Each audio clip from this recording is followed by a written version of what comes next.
اس سوال یہ ہے کہ جی شوگر والا مریض کیا روزے رکھے گا یا نہیں رکھے گا؟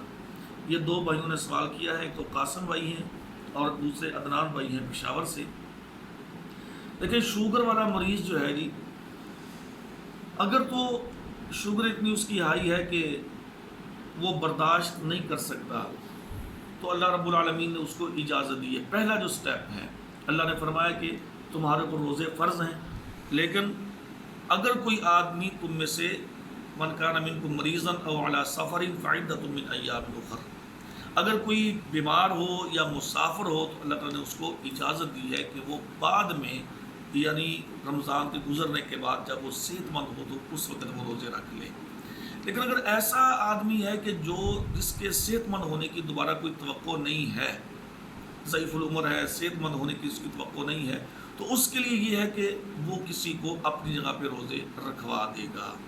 اپنی جگہ پہ روزے رکھوانے کا مطلب یہ ہے کہ وہ اس کو سحری اور افطاری کا مکمل اس کا انتظام کرے، یا اپنے گھر میں کرے یا اس کے گھر میں کرے، اور وہ اس کو روزے رکھوائے گا، افطار کروائے گا، تو یہ اس کا فدیہ ہو جائے گا۔